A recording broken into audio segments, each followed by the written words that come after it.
Good morning. Thank you everyone for joining us today for the Delta Stewardship Council workshop for conveyance, storage, and operations for the Delta Plan amendments process.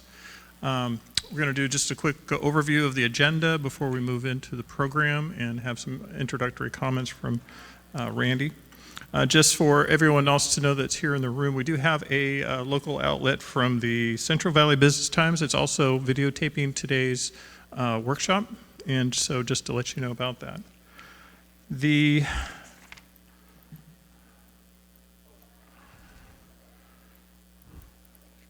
sure the agenda is here for everyone to see. We did have a little bit of a misprint out in the room on our agenda handouts, so I just want to go over the timing of each element. We're going to have a general overview presentation from Carrie Shively and Cassandra Enos, as well at, that'll go to start at 8:55, and then at 10 we're going to have the first of two breakout sessions, and these breakout sessions will be split into two segments. One will be on conveyance and operations, and the other will be on storage and operations. And the intent of doing those as each individual units will be to get your feedback on problem statements and proposed amendment options, and think of those as an integrated fashion. At the end of each breakout session, we do intend to have some bit of a report back so everybody gets to hear what they've done. We had intended to potentially have two breakout groups in case of depending on the attendance for today. Right now, it seems like we have enough folks. We just have one breakout group. Let's see. There are two handouts to make sure everybody pays attention to. First one, of course, is the PowerPoint presentation if you want to follow along. These are posted on the program website as well, I believe, so that you can follow along online if you'd like. We also have three elements of the board packet from the board meeting on February 23rd, I believe. This is the staff report that talks about conveyance, storage, and operations. Also includes a copy of the 19 principles that stem into the Delta Conveyance, Storage, and Operations discussion draft paper. And these are the elements that we're going to go through during our workshop. The other item is a workshop workbook. These have some highlighted problem statements of how they apply within the Delta, and then also some questions related to, do the problem statements make sense? So with that, we're going to start with a quick round of introductions and then move quickly to opening comments from Randy. My name is Craig Moyle. I am the facilitator for today's meeting. I'm part of the consultant team. And also today is joining us is Cassandra Enos, who's the executive sponsor for the Delta Conveyance, Storage, and Operations project team. Over here is Anthony Navasera, who is the project manager for Conveyance, Storage, and Operations. And then Carrie Shively, who is my colleague with the consultant team. Randy?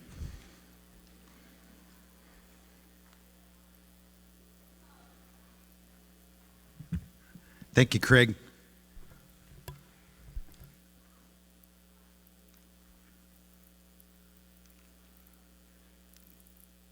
There we are. I'm Randy Fiorini, privileged to serve as the chairman of the Delta Stewardship Council. In the audience, our vice chair, Susan Tatayan, council members, Judge Frank Damrell, Ken Weinberg, and Supervisor Skip Thompson. We are here, along with our executive director, Jessica Pearson, to receive your comments. This is a very important Delta Plan proposed amendment. We have a staff draft that has been circulated, and I want to encourage you to engage in the discussions that will follow the presentations. Just by way of introduction, the Delta Stewardship Council, as most of you know, was created in legislation. The Delta Reform Act of 2009 formed the Delta Stewardship Council, asked us to develop a long-term management plan that's legally enforceable to facilitate the achievement of the Coequal goals, a more reliable water supply for California, and a healthy restored ecosystem in the Delta. Along with that, we developed a Delta Science plan that is overseen by the Delta Science program within the Delta Stewardship Council.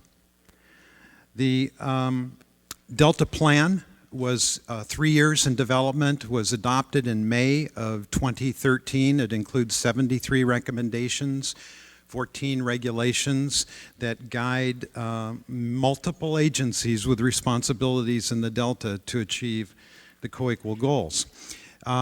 We anticipate that as things change, the Delta plan needs to be updated and amended.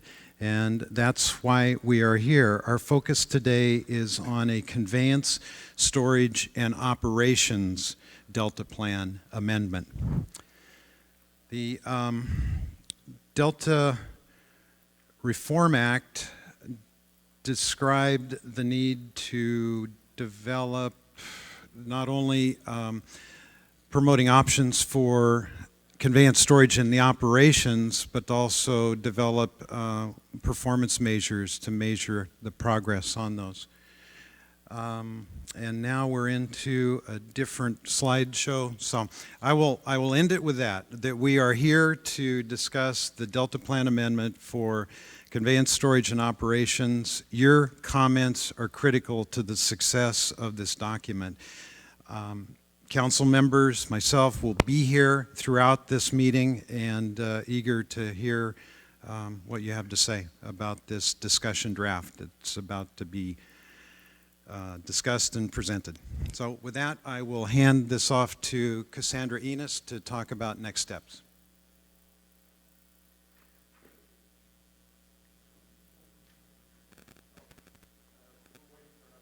Okay, that's fine.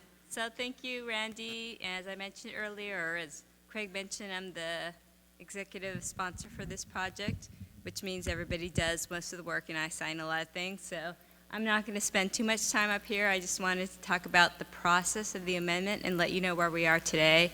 I was supposed to have a really nice graphic that shows kind of a timeline, but as Randy mentioned, we started this in 2015. We had expert panels and gathered a lot of information to develop the 19 principles that the amendment's based on, and Anthony will talk a little bit more about the development process and how we got to where we are today. So last month in February, we presented a discussion draft amendment to the council, and now we're at the point of public workshops. We want to hear from the public to further improve the amendment, the language, and then we intend to present another draft this month at the council, and then an additional draft in April based on input that we get from the public and revisions from the council members themselves. And then we'll start the CEQA process, which we anticipate will take about a year. So there'll be an opportunity for further public input during the CEQA process. So I will leave it there, and Anthony will talk a little bit more in detail about sort of the history of how we got to where we are today. And then Carrie will talk about the amendment language itself and walk you through kind of the organization and the different sections of that. Good morning, all. Welcome. And right now, until we get our slide back up, you might want to turn to page 8 in your handout. You'll see a timeline schedule, and I'll briefly talk about that. So the Delta Plan, as Randy mentioned, was in statute, was supposed to include BDCP as part of conveyance, storage, and operations. But the Delta Plan also had enough foresight to state that if the BDC process wasn't continued or completed by January 1st, 2016, that the council would look to revisit that issue on conveyance, storage, and operations.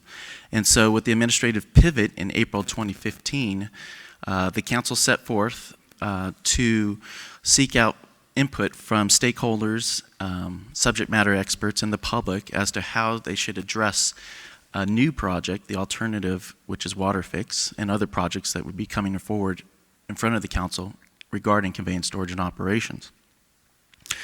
So they convened a number of panels and basically came out with a two-step process where they will, oh, there we go. We're right over here. Let's see if my laser pointer's working. We're right over here to 2015. So a two-step process where they began developing a hierarchy guiding document, and the second would be an amendment to the Delta Plan itself. In November 2015, the council adopted a problem statement and what we now know as the 19 principles, which help guide staff in development in 2016 of the document you see in front of you. Also in 2016, we did a number of things. We secured some funding.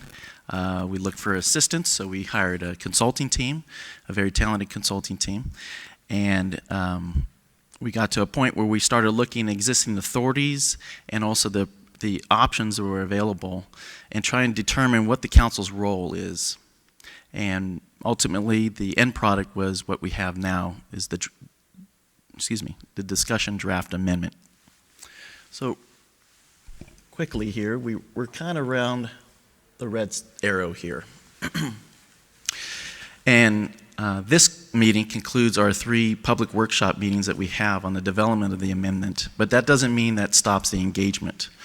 We will always have council meetings where you can engage the council. There is a website or an email, deltacso@deltacouncil.ca.gov, that you can always email your comments in that we can receive. And we will also have another meeting on March 24th, I believe, which is the notice of the scoping meeting for our secret process. And with that, I think we should start diving into the discussion draft that we have in front of you. And I'll turn it over to Carrie. Great, thank you, Anthony. Make sure this works. All right, so I'm going to go over a little bit of the background on how we developed this discussion draft and then walk through its organization a bit to orient you to how it's displayed in the current draft. So as Anthony said, the 19 principles that were adopted by the council at the end of 2016 were really what helped to sort of guide and focus the drafting of the amendment. A team of planners and scientists got together and we considered those 19 principles, as well as tried to identify some of the problems that could be addressed by an amendment and then the outcomes that maybe we wanted to achieve by the amendment.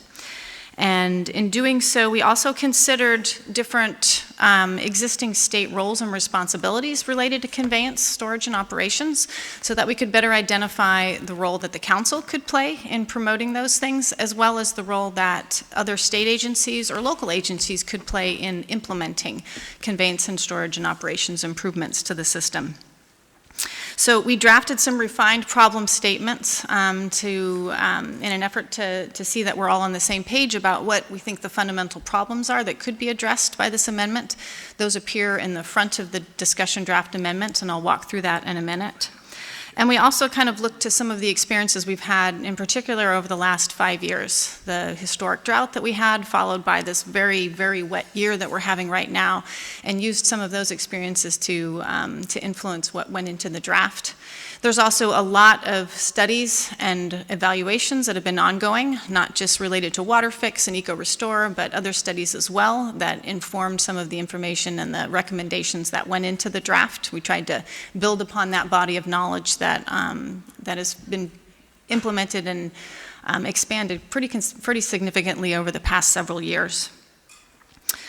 We looked at a variety of options for inclusion in the discussion draft and considered how they could contribute to the Coequal goals of the Delta plan, while also preserving the Delta as a unique place.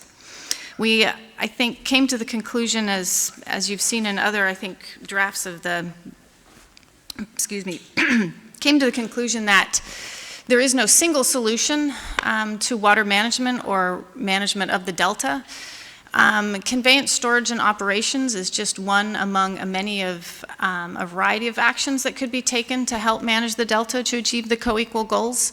And so we looked at conveyance, storage, and operations in the context of the many other policies and recommendations that already exist in the Delta plan today, and those that are being considered as amendments as we move forward over the next year. So for example, this afternoon we'll be talking about performance measures at a separate workshop, and there's also plans to move forward an amendment for ecosystem restoration later on this year.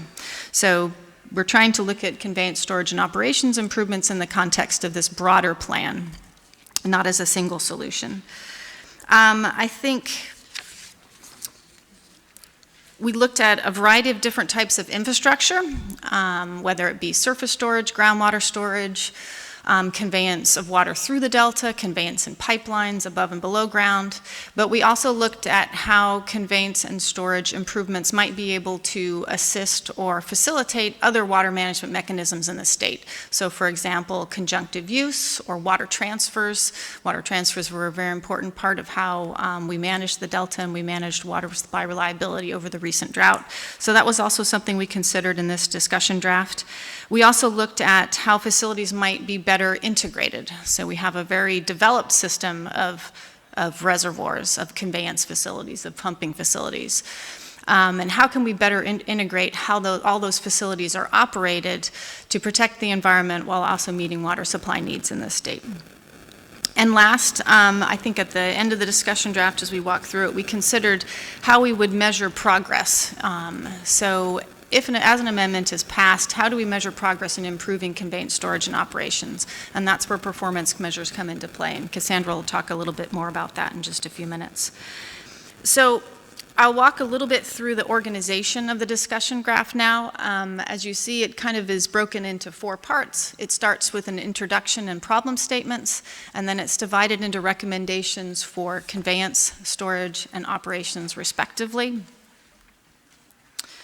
So the introduction and problem statement comprises the first 4 or 5 pages of the discussion draft, and it provides a background for why we're amending the Delta Plan, as well as for how this amendment relates to other important state efforts, such as the Governor's California Water Action Plan, for example. It's also followed by problem statements. As I mentioned earlier, we tried to articulate some of the challenges that conveyance, storage, and operational improvements could address. And then following those problem statements, we move into the specific recommendations for conveyance, storage, and operations. So starting with new conveyance, new and improved water conveyance.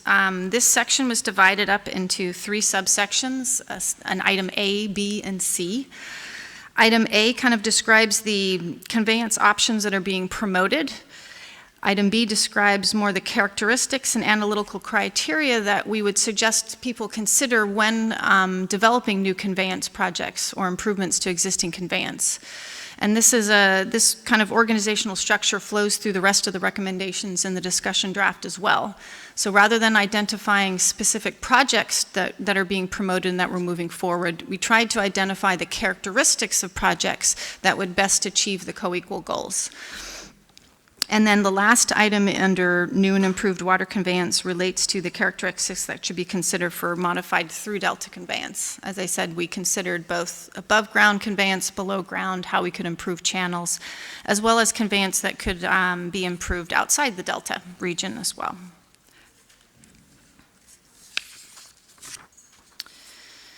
So the next section relates to new and improved water storage. This is also broken up into 3 items, A, B, and C, similar to the conveyance section.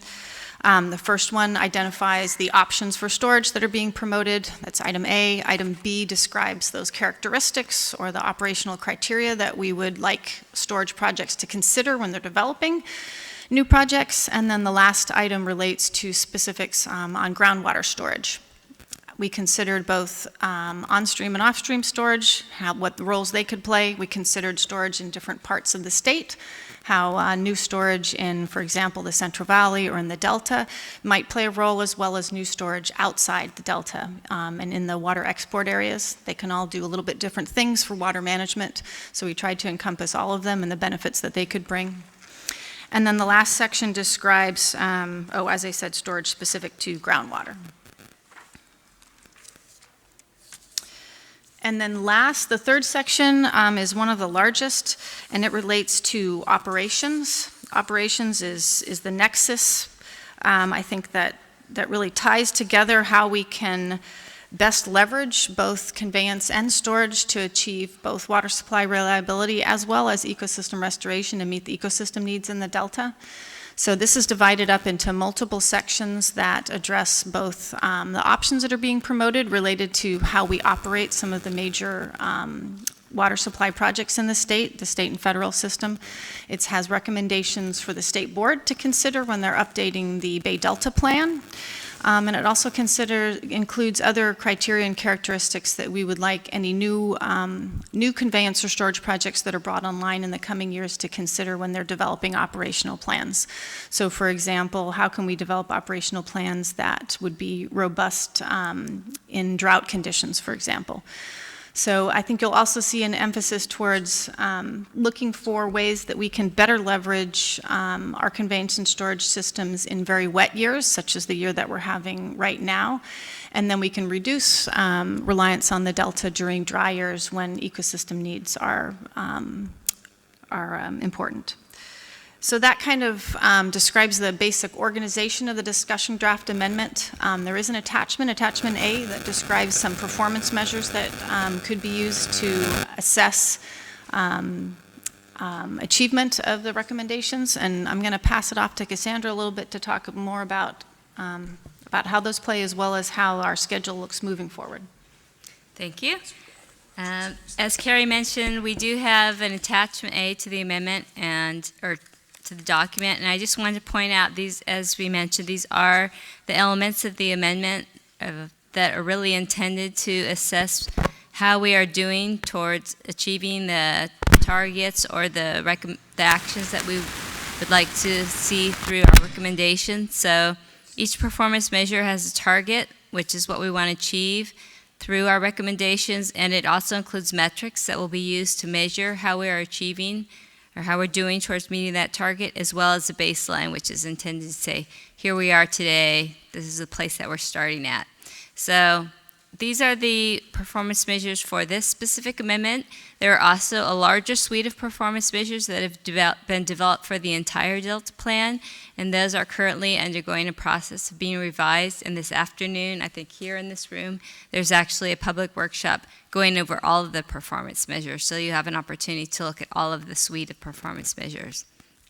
And in addition to the performance measures, what you don't have included in here is the body of science that was used for developing the entire amendment, and that is available on our website. It was presented to the council at the February council meeting, and that was developed by our Delta Science program under the auspices or the organization of our lead scientists. So that's all of the science that's used for developing the amendment process, both the principles and the current amendment that we have today. So you can find that online. So thank you. Okay. Thank you, Cassandra. This is where we're going to have an opportunity to hear any sort of clarifying questions that you may have about how we got to this point in the project schedule before we jump into doing the breakout sessions on conveyance and operations. One other item just to share, we did receive a comment letter from a series of non-governmental organizations to the council on conveyance, storage, and operations. We do plan on posting that on the program website so that others can view it. It also has a letter of concurrence from, I believe it's South Delta Water Agency. So that'll be posted. From a process standpoint, if you do have a comment or a question, Kirsten is going to come to you with the microphone so that the audio can be picked up for today's meeting. Does anyone have a question they have for staff at this time?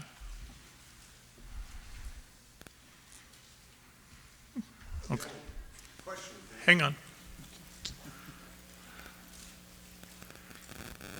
Is this the time to make comments, or is that going to come a little bit later? Comments as opposed to questions. Conveyance and operation, to the Yeah, conveyance comments order.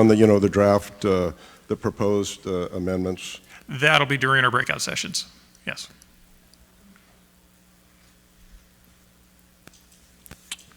And if you could, when you state your question, please state your name and your organization. My name is Patrick Lewis. I'm with Laughlin in Paris. I'm just curious, so what was the catalyst for beginning to look at amending the Delta Plan?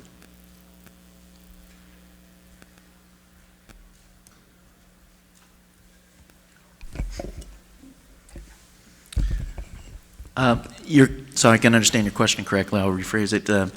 What was the catalyst for amending the Delta Plan? Yes. So the Delta Plan, when it was developed in 2013, stated that if the BDC process does not proceed or by January 1st, 2016, that the council would rely on its water code requirement, 85304, I believe, to study conveyance, storage, and operation, to promote options to it. So that was the catalyst to start the amendment process. Okay. And the performance measures that go along with it and the other ones that aren't specific to it, is that the same reason? Well, for performance measures, it's constantly updating and informing the council. So performance measures will be amended as, you know, the environment continues to develop and change. So, Okay. Thank you. sure. Good morning, Roberta Goulart, Solano County. Just a question for the group to consider as the conversation happens with storage and conveyance, and that is another very essential element to that is flood and how you deal with floodwaters. And I'm just curious to see how you're going to incorporate that into this conversation. I know the council deals with it, but it would be particularly relevant in this context. Yes, and we do have some portions of the recommendations in the discussion draft that relate to flood management and ensuring that as other improvements are made to the operation of the Delta or to conveyance within the Delta, that flood management and public safety is maintained. Yes, sir. If you could state your name and organization. Yeah, Bob Wright. I delivered one of the comment letters you mentioned on behalf of 10 public interest organizations, and I'm here today representing both Friends of the River and Restore the Delta. The question I have for you is, given that the Delta Reform Act specifies 3 conveyance alternatives in the language of the statute: through Delta, dual conveyance, or isolated conveyance, why does the proposed Delta Plan amendment right from the beginning propose to prefer a dual conveyance, in other words, the water-fixed water tunnels, as a preferred option, and still waiting till after the comprehensive review and analysis required by the Delta Reform Act has been performed to pick one of those 3 as a preferred alternative?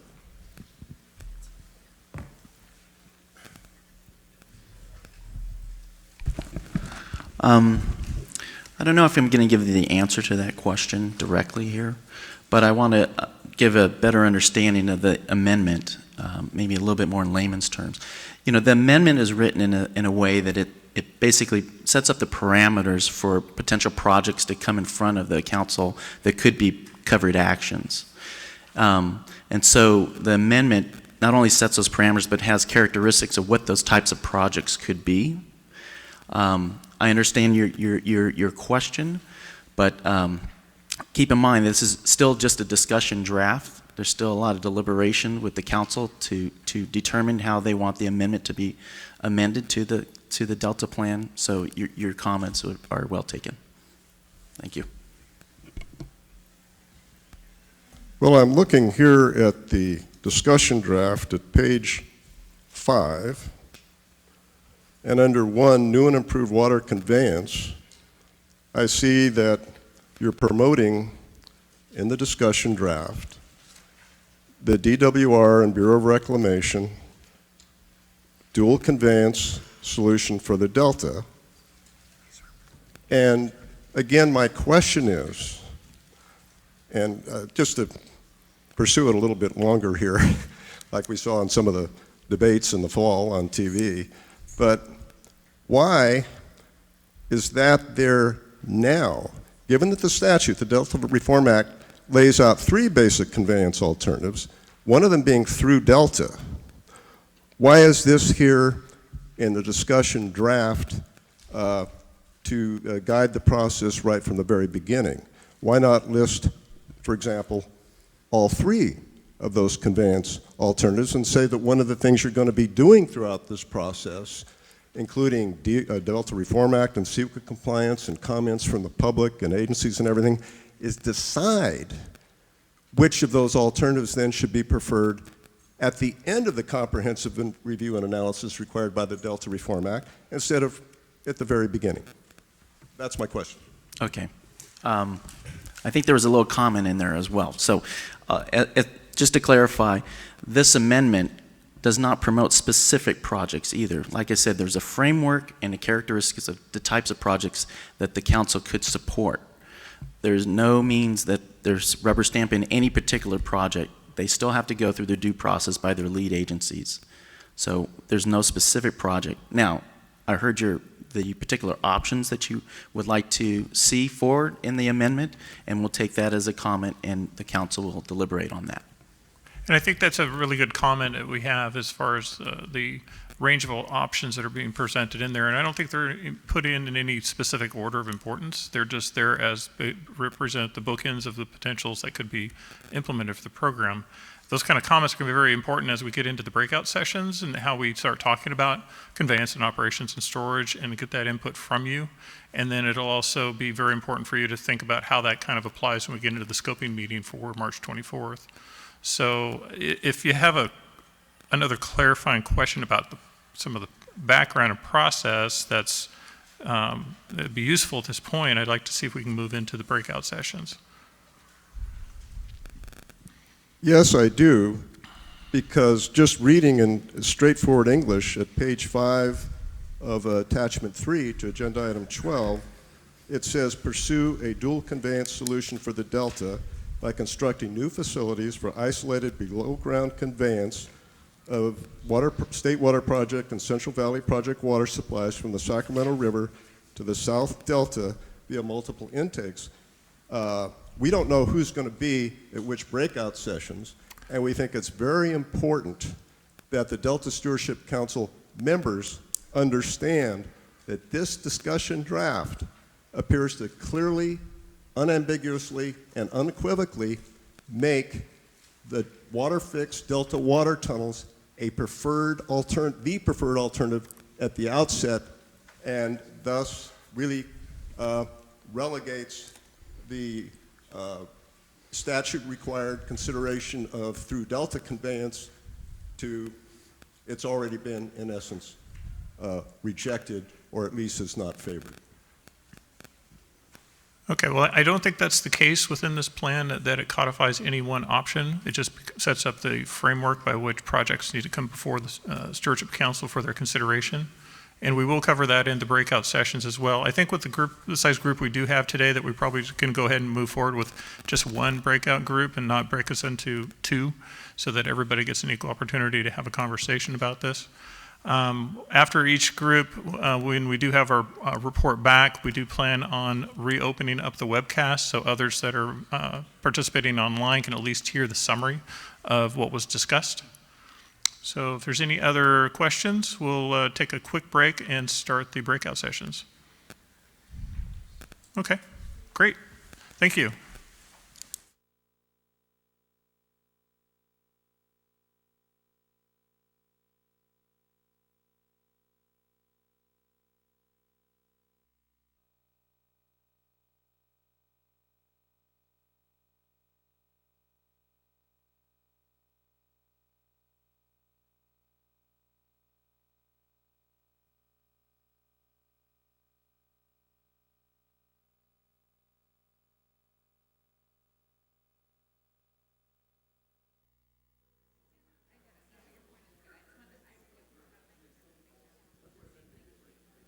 Okay, thank you very much. We're going to go ahead and get to the group report back portion of our agenda.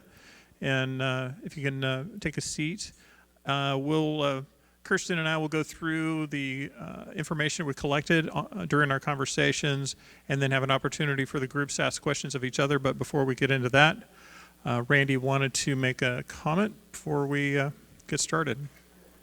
Randy? Oh, okay. I understood you wanted to make a comment. All right. So we'll go ahead and start on the boards. I'll go my side first and get it over to Kirsten. And then for my group, if I missed something, please correct me. So had a lot of great conversation about the problem statements themselves. In the one area, we talked a lot about integration. How do we interconnect the system, think about it holistically across the conveyance, storage, and operations. And that would include strengthening the integration language within some of the problem statements where we can. Also look at it in terms of what's climate change, what's the timeline that we're looking at? Is it 2050, 2100? A lot of that's going to be addressed through the performance measures, which will be the conversation we're going to have this afternoon, but we also have some dates and targets there for sea level rise that are in the current language. We also looked at is the cost considerations. How is that incorporated into the problem statements? I think we're going to look at that. But right now, it's the observation is that you have an ongoing lack of funding amongst programs and projects. The Delta plan itself, the council, it doesn't carry with it funding, but it does provide support and promote those options. It's up to those individual agencies that are implementing projects to address their overall cost structure for their efforts. We also looked at water quality, how it's impacted. There's several factors, including sea level rise. They want to make sure we expand on the language there to capture the other factors that affect water quality. And let's see. And then one thing we did want to point out is the council promotes, it doesn't dictate the standards that other agencies are responsible for. This one here also looks at increased consistency among the various agencies and projects. This kind of connected into another project where we talked about the integration of projects, look at them on a regional basis rather as one-offs within a basin. Make sure we think about things more broadly rather than just on an individual basis. Also wanted to make sure that we capture beyond just flood and earthquakes into the problem statements. When we talk about other natural disasters, we may just couch this as being other causes. Also looked at for adaptive management, had a question about how is it captured within the projects in the problem statements and the recommendations.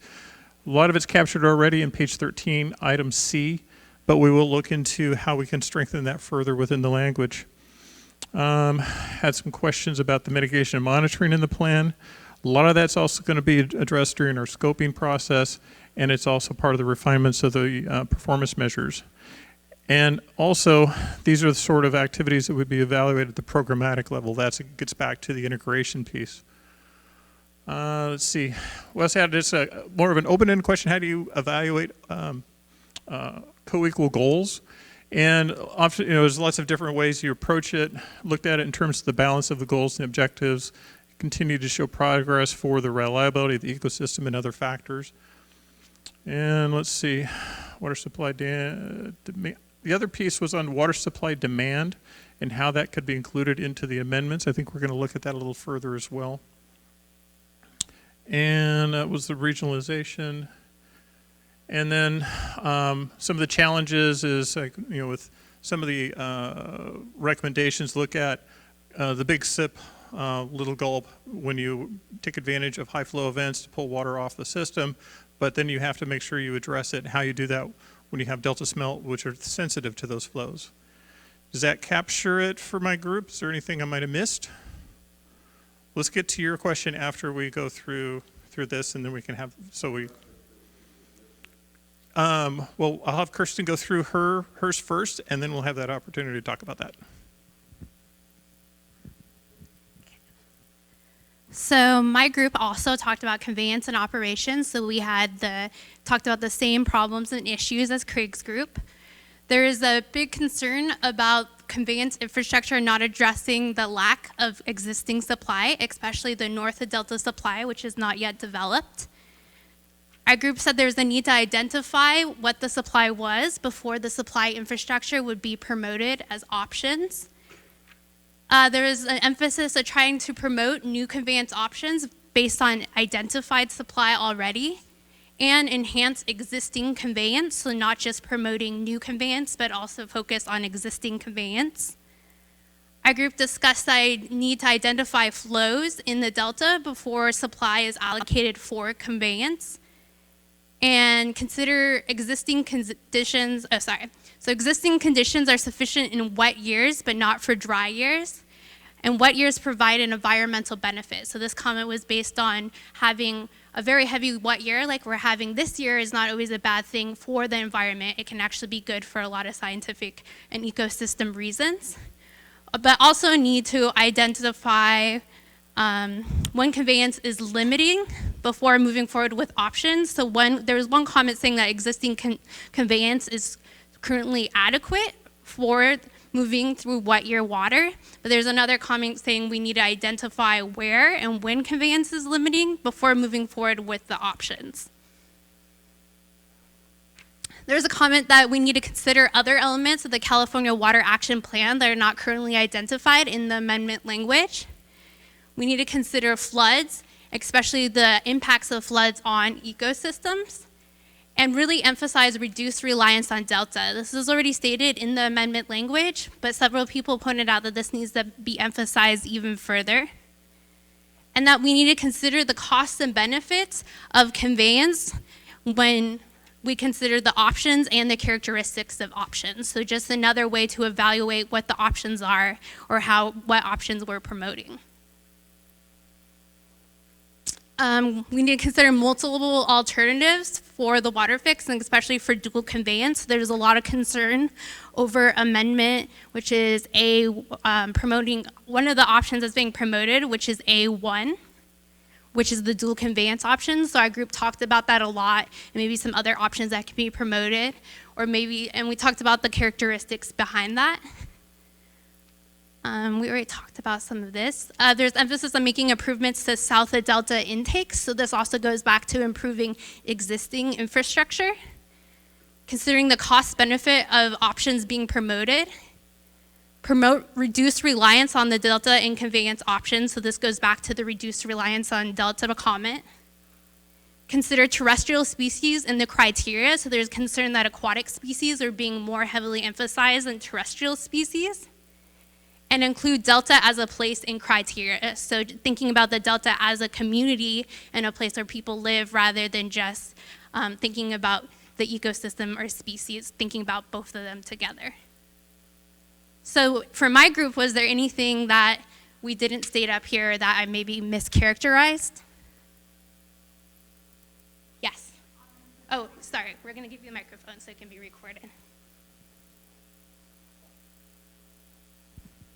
OSHA Meserve with local agencies of the North Delta. I guess just on that supply issue, I wouldn't want it to be interpreted that we're saying you should go undo the wild and scenic rivers of the Northern California in order, so I think what we're saying is we need to be realistic about what supplies are available. I wouldn't want that to be interpreted that way.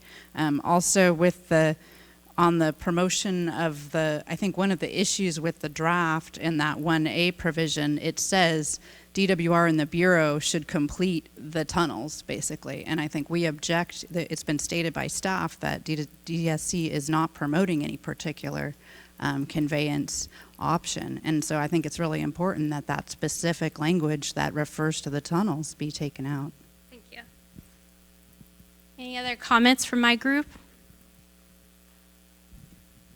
Yes, this is Bob Wright, representing Friends of the River and Restore the Delta. Yes, we would like to see, because after all the discussion, it doesn't seem real clear up there, kind of following along with what OSHA just said, language up there, which seemed to be the sentiment of many of us in the group over here at the breakout, do not make dual conveyance a promoted option or preferred alternative at this time. This requires a deletion from page 5 in attachment 3 to agenda item 12. Thank you. Can that be written up there? Yeah, Rena, could you add that? Thank you. Anybody else from my group? Okay. Could it be on a sheet maybe that doesn't have so much writing on it so it stands out more? Yeah,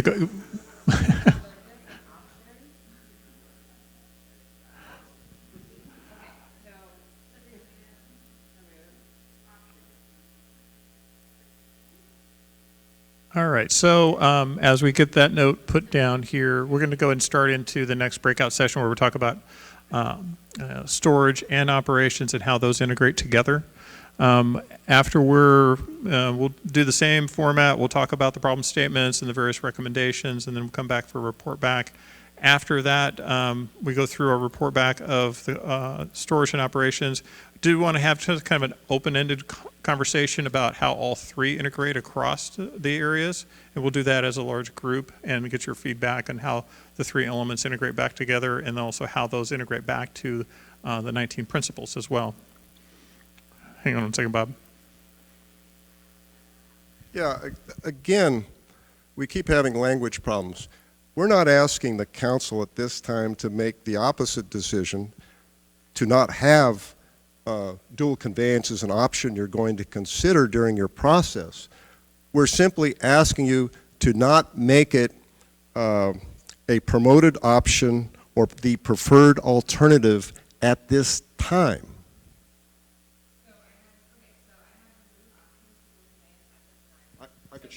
I could show you the language I've written down.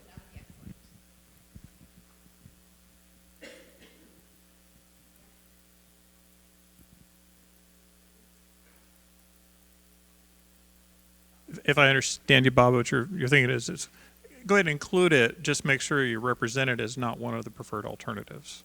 Yeah. Right, it can be mentioned, you can include it into the content, you just wouldn't put it in as a recommended alternative out of the council.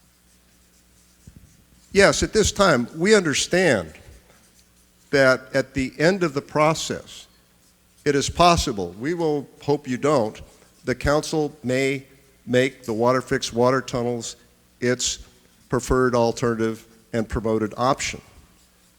We're just asking that you not do that now at the beginning of the story. Wait till the end of the story when you gather all the information to make a decision. Do you stay with through Delta conveyance or go to dual conveyance? That's what we're asking. Yeah, and I believe that is the plan for the council as well. You have one more question, Osha? Okay. I just want to add to what Bob's saying a little bit, just to clarify. I don't think there's any call in the statute for the council to prefer anything. There is such a thing in the EIR as an environmentally superior alternative, and that will be something that you'll work out in the CEQA process, when you weigh the different impacts. But I don't see why there would be any preferred alternative, even at the end, I guess. I disagree with Bob a little bit. I think it would probably be a good time for me to say something. What we're trying to do is to receive feedback from the document that's been prepared. It's called a discussion draft. I think it's achieved its objective. We've developed a lot of discussion. If there are other options that should be incorporated into this, I want to encourage you to provide those. In writing is the best form to present those. But I need to flip back to the beginning and remind you that these recommendations are based on the 19 principles that were developed over a long period of time with subject matter experts and stakeholders and best available science input. So whatever options you provide, I would encourage you to filter that through those 19 principles for conveyance, storage, and operations. I think there are those principles included in the handouts? Yeah, they are. So that's what's guiding the discussion draft thus far, and we welcome additional comments and other options that would help to further achieve those principles that we set forward. So just clarifying, and again, thank you, and looking now forward to the storage and operations conversation. Okay, so we'll just take a few minutes to assemble into the area that you would prefer to join into. Again, we'll be over here on this side of the room, and Kirsten will continue to facilitate this side. So thank you very much.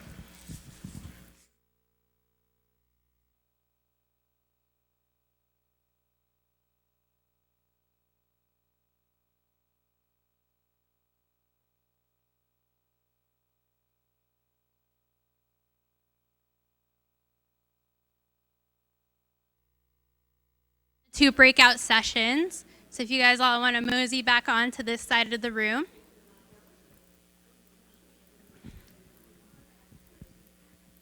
So to stay on time, we're going to do a little more of just a general summary of what we discussed in the breakout sessions. However, if there's anything specific that you read up here that you want changed, we can definitely do it after or during the Q&A session. So general comments on problem statements, there's an emphasis on current storage available is adequate, and to really look at groundwater recharge. So we talked a lot about trying to recharge groundwater basins and what type of options and characteristics of options could do that. And we had a specific suggestion for the council to promote in lieu recharge. This also is on groundwater storage, generally in Northern California. There is a problem about the balancing the water quality control plans and how that will impact water supplies, and that may decrease supply that is available for groundwater recharge. Focus on reduced reliance, so an emphasis on reducing reliance on water in the Delta, identifying when and where storage is limiting, and then we also talked about climate change and both options and as a problem, and how climate change is increasing the different problems that arise, and how we might integrate that not just into storage and operations, but into conveyance storage and operations. Also emphasize on trying to consider local supplies and ensuring that options do not interfere with the goals of Sigma. For options and characteristics of options, we talked about both Sigma and CV salts and trying to look at these different programs and how they can be better emphasized or better integrated into the amendment language to make sure that they're all working together and we don't have these different siloed programs. Some different options we talked about, like I said, a lot of conjunctive use and in lieu recharge, managing south of the Delta demands better to reduce reliance on Delta supplies.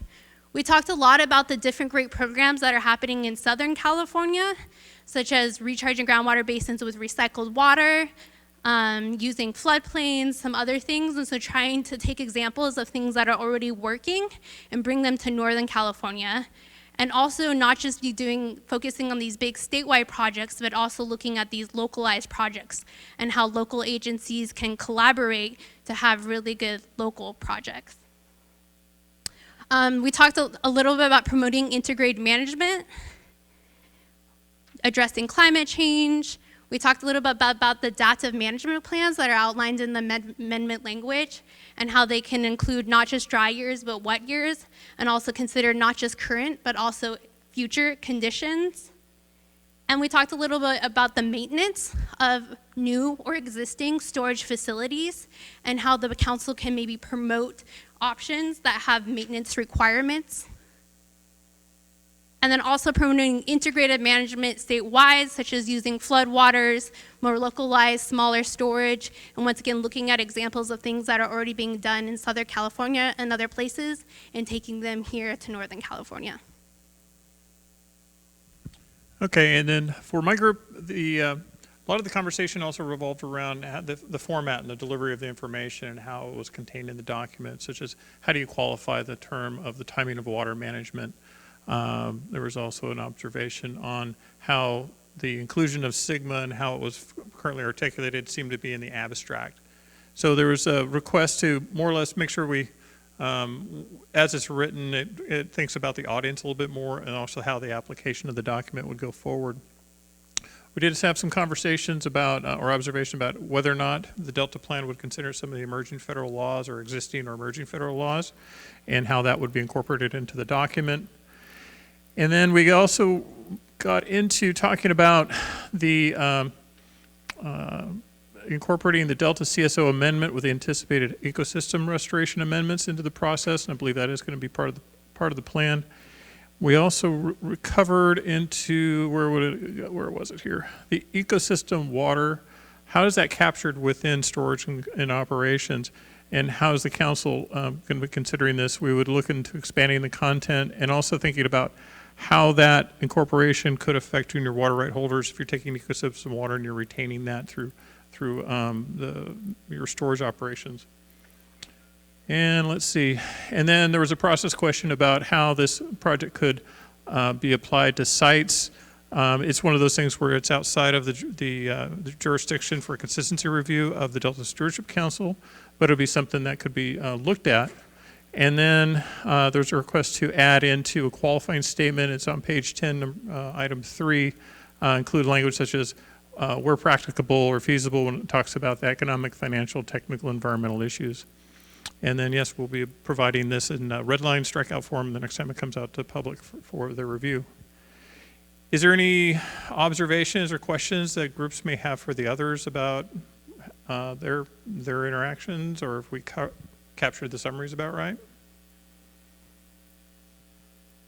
Okay. So the last piece on our agenda that we were looking to get your feedback on is more or less just an open discussion on, is there anything that you saw cross-cutting across all three areas of conveyance, storage, and operations that, somewhat of a, I don't know if it's an aha moment or just a piece where you're thinking of an item or topic that the group should be considering, taking as a whole? If you have a question or comment on that, we'll just take that.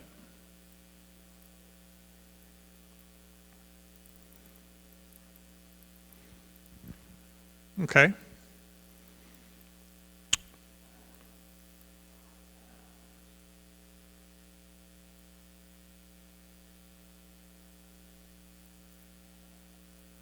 So I think what we want to do then is just go ahead and wrap up the meeting and talk about some of our next steps. This is our last of the 3 meetings for Delta Storage Conveyance and Operations workshops. We will be having a Delta Performance Measures workshop this afternoon in this room from 1:30 to 4:30. That meeting is going to be also broadcasted on webcast, and also if people want to participate online and submit questions to us for response during each of the chapter reviews of the performance measures, we'll be able to cover that. And then we also have the sequoscoping meeting that's going to be 10 o'clock to noon, March 24th. I believe it's also going to be held here. I think it's in this room. And hope to see everybody there. That meeting will be covering conveyance, storage, and operations, Delta Levy investment and risk reduction strategy, and performance measures. And the format of that is going to be very much a very brief presentation, and then we'll get into receiving oral or written comments from all the attendees. We'll figure out how much, depending on how many people show up, is how much time each person is going to be allocated so that everybody gets a chance to provide their comment. So with that, Randy, where's Randy? Oh, he's outside. Okay. Any closing thoughts from folks that they want to share at this point? Okay. Nope. All right. Well, very much appreciate everyone attending today and appreciate all the input and look forward to meeting you next time.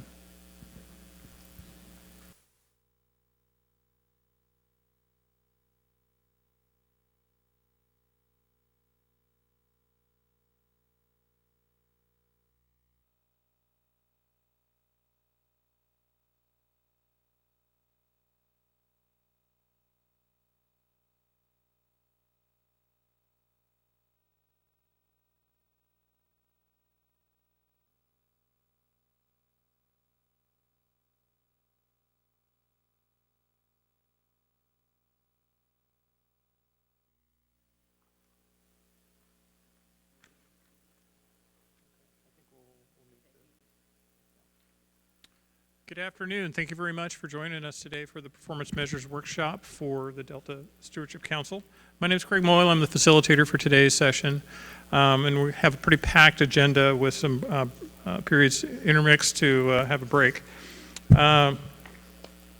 When you checked in, you should have picked up your option of 2 versions of the performance measures. We have one that's a clean version of the performance measures that includes the current version of it, and then we have a second one that has a red line strikeout version of the performance measures.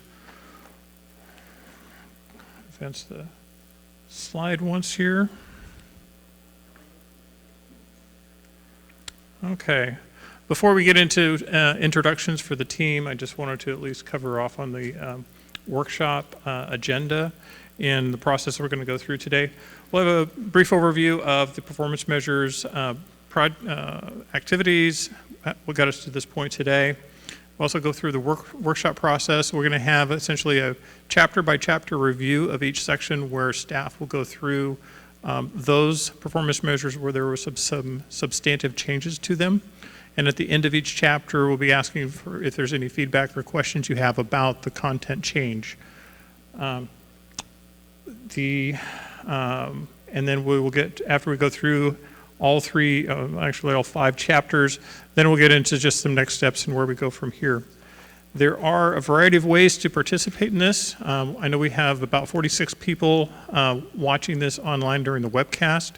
You too can also provide comments to us that we'll be able to provide into the record. The way to do that is going to go to, we set up a board host page. And this is a message board. It's organized by chapter. And you'll be able to click on any one of those chapters, type in when you put in your name and email address, it remembers that for each subsequent comment. And once you hit submit, you'll be able to see your own comment, but also the comments of others.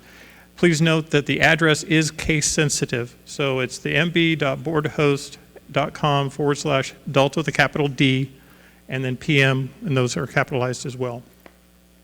And then for those that are in the room, in addition to, you could also use this on your smartphone if you like, but we also have some comment cards. Feel free to fill these out. You can either leave them with us, mail it to us afterwards. If you want me to read this later on, we can do that, and take care of that. So without any further ado, I will just hand it over to staff to do a self-introduction, and then Terry will provide the overview of the program.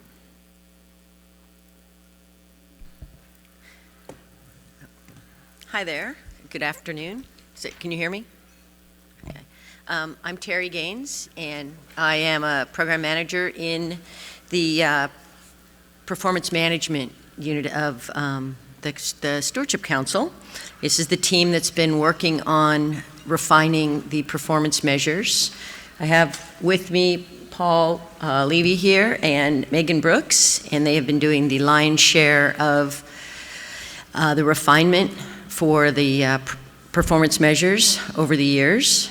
And then we also have some new staff, Ron Melser and some of the other support staff at the council who have been helping out with the performance measures, and they'll be joining us in a few minutes.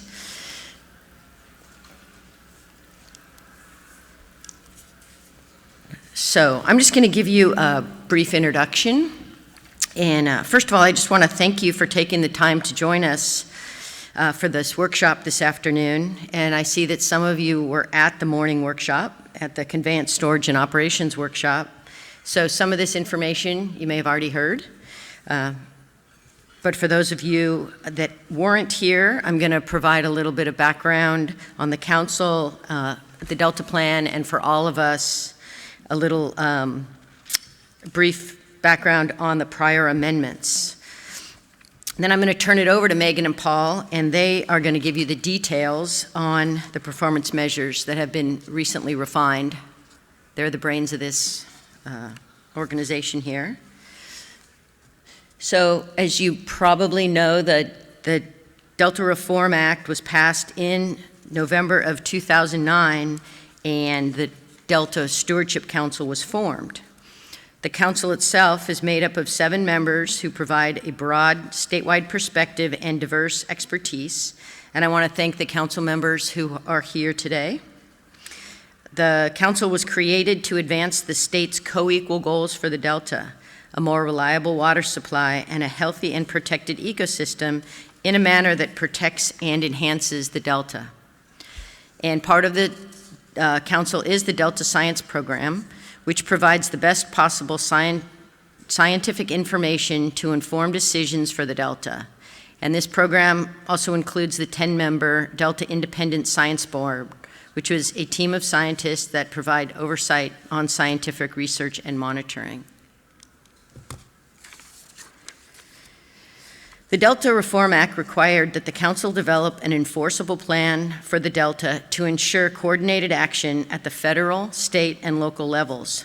And the council adopted the Delta Plan in May of 2013. The plan includes 14 regulatory policies and 73 recommendations, and it is the role of the council to develop and oversee the implementation of the Delta Plan. So the plan includes strategies to increase water supply reliability, restore and enhance the Delta ecosystem, protect and enhance the Delta's unique character, improve water quality, and reduce risk to people and property in the Delta. And the plan also includes performance measures to track the progress, and that's what we're going to talk about this afternoon.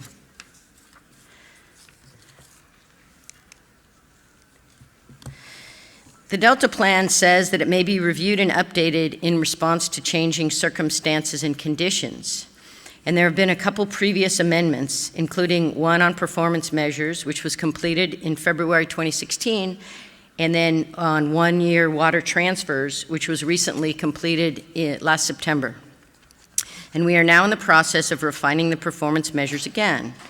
In addition to this amendment, the Council is currently working on amendments to the Delta Plan on Conveyance, Storage, and Operations, and the Delta Levy Investment Strategy.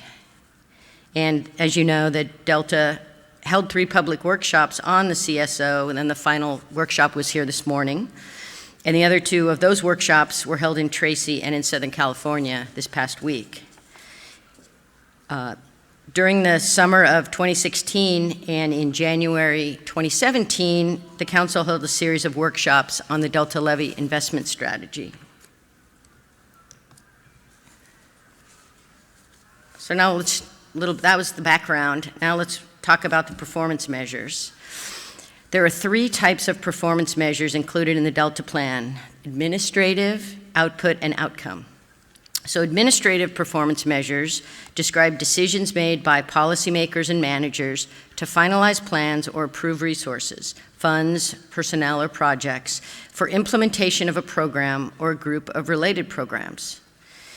The output measures are also known as the driver, and they evaluate the factors that may be influencing the outcomes and include on-the-ground implementation of management actions, such as acres of habitat restored or acre-feet of water released, as well as natural phenomena outside of management control, such as floods, earthquakes, or ocean conditions. And outcome performance measures evaluate the responses to the management actions or the natural outputs. And the definitions that I just read are included on this matrix here that you should have received. The 2013 Delta Plan included the full set of administrative measures and an initial set of outcome and output measures. Because the output and outcome measures are complex for large-scale systems like the Delta, the Council committed to a multi-year effort to complete this task, and staff have been working on refining these since the plan came out. Thank you, Paul and Megan.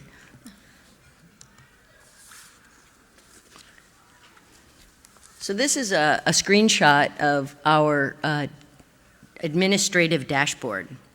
So for the administrative measures, the Administrative Performance Measure Dashboard was recently launched and is available on our website. This tool allows agencies and the public to track progress on the administrative measures. The dashboard sorts the measures by the agency, as you can see the agency logos.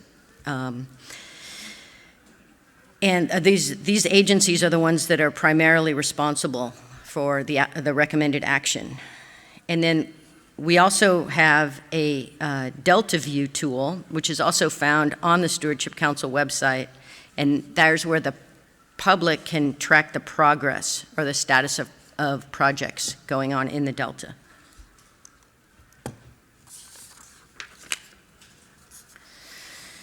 So as I previously mentioned, soon after the Delta Plan was released, we began a multi-year effort to refine the initial output and outcome performance measures. This outcome was based on best available science and informed by stakeholders. Some of you may have participated in the public workshop held a little over a year ago. And for that effort, the Independent Science Board reviewed the refinement process. And then in February 2016, the Council adopted Appendix E to the Delta Plan, which included the 37 output and outcome measures resulted from this process. So that's what we've done, and now what have we been doing? And what we're doing now.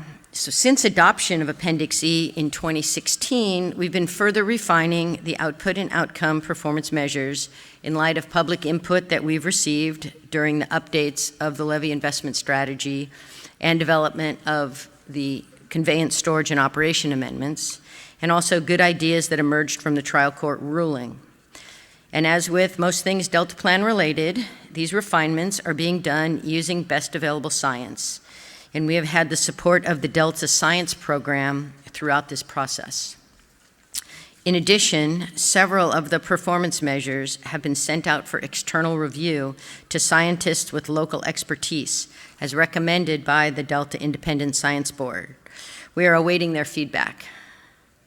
In the meantime, we look forward to hearing your comments and input today. And at this point, I'm done, and I'm going to pass it back to Craig, who will explain the next part of the process and the workshop. Thank you very much.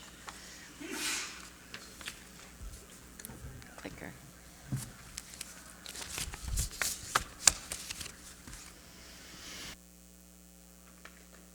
Okay, this is just a quick reminder again that if you're watching us online and you want to provide a comment, just, please use this address, and it is case sensitive. You can also do that here in the room if you choose to.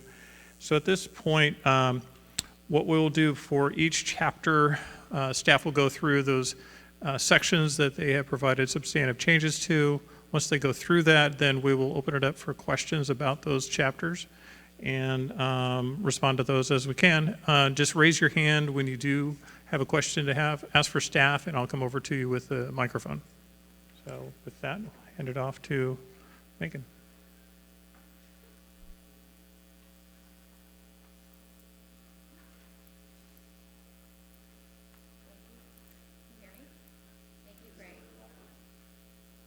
Yes, it is. Now it's on. I'm Megan. So before opening the Chapter 4 performance measures up for discussion, I'd like to run through a select subset of PMs that were significantly modified since they were adopted since February 2016. So starting with 4.2, our flows performance measure, restoring a healthy ecosystem using more natural functional flows. I'd like to highlight that this performance measure originally had 3 metrics.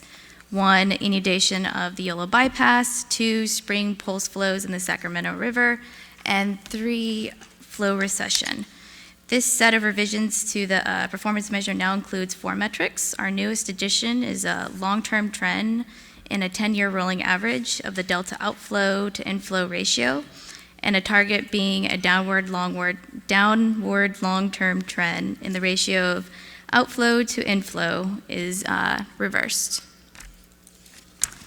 4.4, our acres restored performance measure, achievement of higher acres of floodplain, tidal, and subtidal, shaded riverine aquatic habitats, and upland and riparian forest habitats.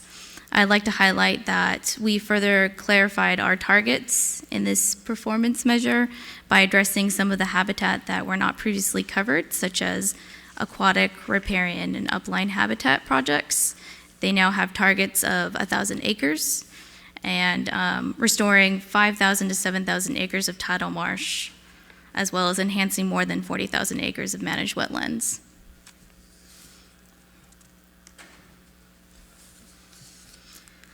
4.8, landscapes. This performance measure achieving increased habitat connectivity, functionality, and more favorable distribution of habitat types.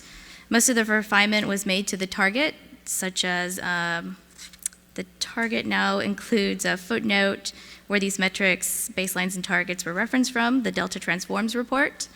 The target now also includes an interval for how often this PM will be updated, and much of the target language has been clarified after meeting with staff from the San Francisco Estuary Institute, such as specifying specific thresholds, such as 100 acres of large marshes now has been changed to ideally at least 100 acres. And that was because we don't want people to dismiss projects below these thresholds if there were opportunities, other opportunities that existed elsewhere, and if there are probably even larger thresholds that are also important for other species and functions. 4.10, our invasive species performance measure, prevention and management of key non-native invasive species in the Delta, has now been combined with what used to be performance measure 6.11. This came from the Chapter 6 performance measures, invasive non-native aquatic vegetation. By doing this, new metrics, baselines, and targets have also been added to this performance measure. All right, so I'd like to open it up for open discussion. Before I do, I'd like to invite Katrina and Maggie and Dan Constable up front. They have helped significantly with this refinement process. Okay. Sure. I'll just wait for this. Sure. Hi, I'm Ed Manning with KP Public Affairs. We represent a number of water agencies across the state, but I'm here to comment today on performance measures for Mojave Water Agency, which is a state water contractor, and we have submitted written comments, which hopefully you've received. To give some perspective, I was fortunate or unfortunate enough to have negotiated actually a lot of this language on behalf of a number of our water clients, including the key phrase, reduce future reliance on the Delta. And I emphasize the word future because I think that is significant. And we have concerns on behalf of Mojave in terms of the way the appendix sort of defines performance measures and what it would mean in reality for our agency. Just to describe it, the agency covers a couple thousand miles in San Bernardino County in the high desert. We were one of the earliest, if not the earliest adapter of integrated regional management planning. I think us and SAPA were the first two approved plans. They did a CEQA document, invested millions in that long before anybody else thought it would be real. In addition, they had the most aggressive turf removal program in the state. So in terms of conservation metrics, they're pretty much through the roof. Since 2000 to 2015, Mojave reduced its per capita water usage by approximately 48%.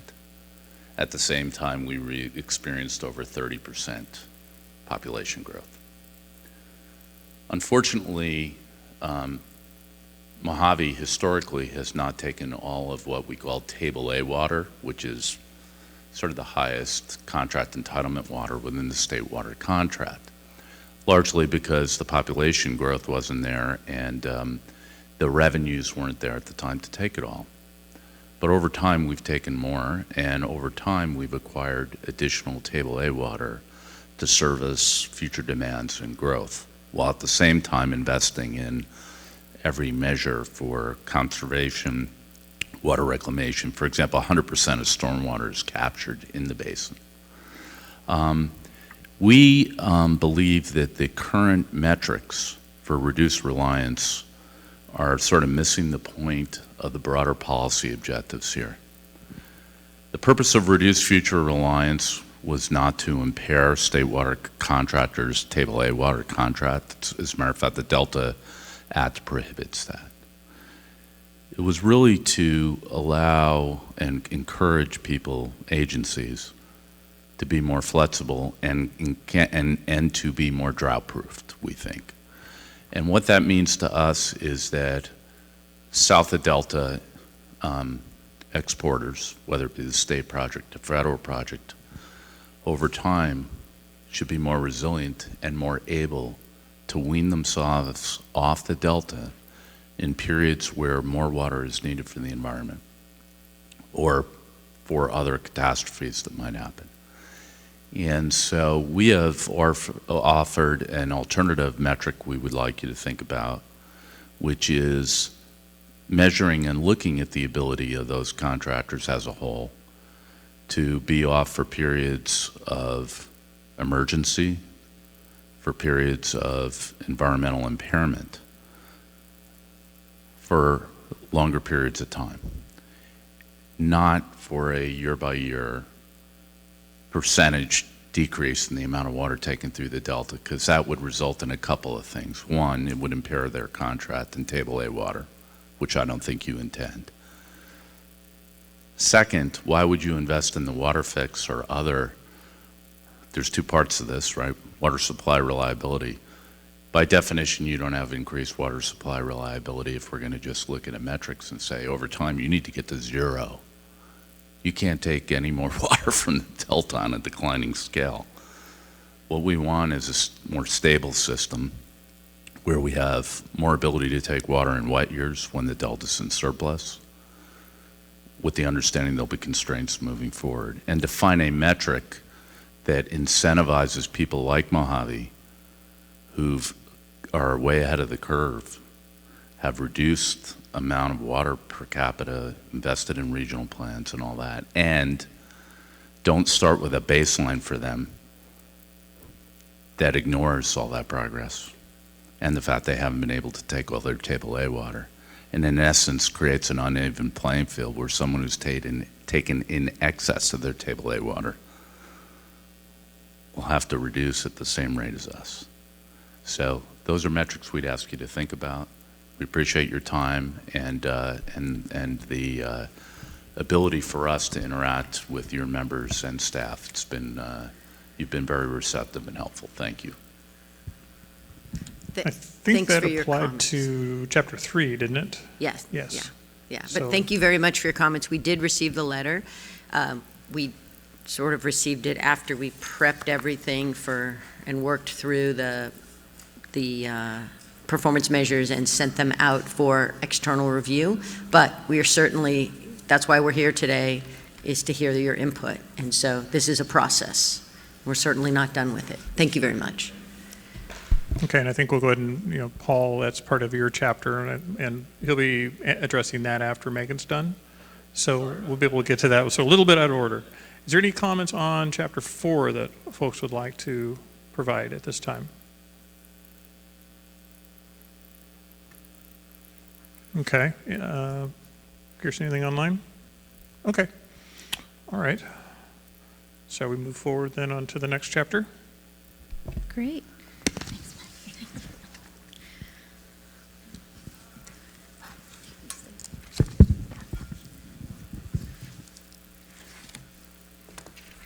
Okay, again, before opening up the Chapter 5 performance measures for discussion, I'd like to run through a select subset of PMs that were significantly modified since they were adopted in February 2016. Reference number 5.5, preparation and implementation plans for vitality of each Delta Legacy community. We're clarifying the language around the metrics and targets. So for example, we removed completed projects and replaced it with plans implemented or adopted to. And then for reference number 5.8, Delta Recreation and Tourism Trends, we expanded on our targets such as increasing number of acres, increasing the number of linear feet, and increasing the number of fishing licenses. Not much has been significantly modified in Chapter 5, so I'd like to open it up for discussion now.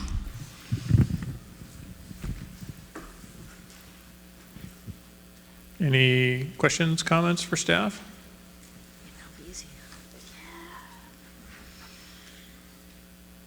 Nope, nothing on, remember, for those of you who are watching the webcast, feel free to provide us comments online through the message board host.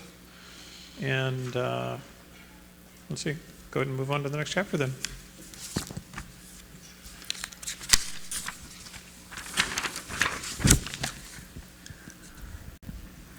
Chapter 6, improve water quality to protect human health and the environment. I'd like to run through again a select subset of performance measures that were significantly modified since they were adopted in February 2016. Reference number 6.1, water quality in the Delta and Suisun Marsh meets Water Quality Control Board's water quality objectives. For this one, we made changes to the baseline metric and targets to solely focus on the 303D list. The February 2016 PM focused on the reduction of impaired water bodies on the 303D list and numbers of water quality objectives that are met per basin plan. 3 basin plans and multiple water quality objectives were very broad to follow, and additional individual water quality objectives are already being addressed in the other Chapter 6 performance measures. Reference number 6.2, monitor salinity in the delta. We changed the metric to specifically focus on the western delta, and then we also changed the baseline to include electrical conductivity and X2 from 1995 to 2015. This PM previously just said salinity levels. We also added that the target would be reported annually and that the State Water Resources Control Board salinity objectives are met on an average of 99% of the time of temporary urgency change petitions, as long as they're not in effect.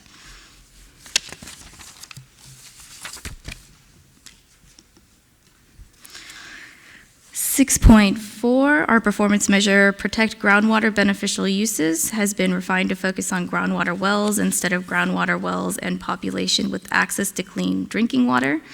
Also, the geographic scope has changed from the San Joaquin Valley to specifically just the Delta. 6.7, reference number 6.7, meet TMDLs for critical pesticides in the water and sediments of the Delta by 2020.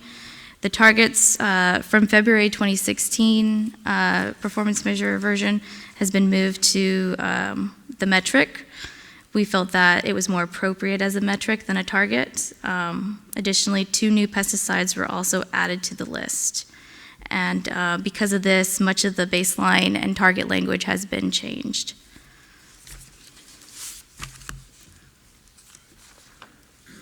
.610. Our harmful algal blooms performance measure focuses on spatial coverage of HABs in the Delta. Some of the changes for this performance measure includes the addition of a new metric, one that examines toxin concentration levels in the Delta waters. Changes to the baseline, we added 2 new baselines on spatial coverage of algae blooms and ambient concentration of toxins under non-bloom conditions. And we also changed the targets.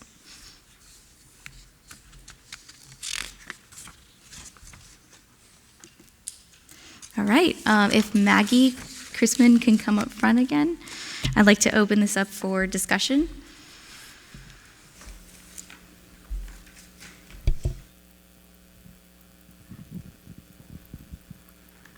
Hi, Linda Dorn with Regional SAN. And I think I have more of a process question than specific to the changes that were made. So you aren't updating the water quality chapter in the Delta Plan right now. You're just changing the performance measures? That is correct. So when the Delta Plan water quality chapter is updated, that's coming up, right, within the next couple of years? Within the next couple of years, we'll be doing the 5-year review of the Delta Plan. Right, and so that means you might or might not. That means we're going to be looking at the Delta Plan, many of the, with all of the amendments, kind of what's left after the amendments. So yeah, we would be going through the chapter. Okay, because I'm not clear with the changes that you've made to the performance measures, tying them back to actually what it says in that chapter of the Delta Plan right now. I haven't done that analysis, so I'd want to do that. And then I think also just seeing how they play out might change how you would make changes to the water quality chapter in the Delta. And would you plan on changing any performance measures at that time that you rewrote? So ideally, when you go through the rigorous and complex process of developing performance measures, you want them to stick. That doesn't mean that, I guess the idea is if you keep changing performance measures, then you're not really, what are you measuring to? Right? So I think our intention is to get a series of performance measures that are stable and not a moving target. But I say that with not knowing what's coming in the future in terms of the review of the Delta plan. Okay. So it's a very ambiguous answer. I'm sorry. No, I'm just thinking. No, it's good. It's good to think ahead. Well, and I just have to say that when you put numbers down for water quality constituents or contaminants, they will be picked up and used in other places. And looking at the 2 new constituents that you added under pesticides, I'm just not certain that those numbers should be picked up and applied kind of across the board. So that's one of the concerns that I have anytime that you see numbers put into plans like this that haven't gone through the water board's process of setting objectives, or those aren't set under the Clean Water Act, they're set under the Office of Pesticide Registration. From EPA. Sorry. I'd also like to call up Kate Anderson. She also helped with this. She might be able to help answer this.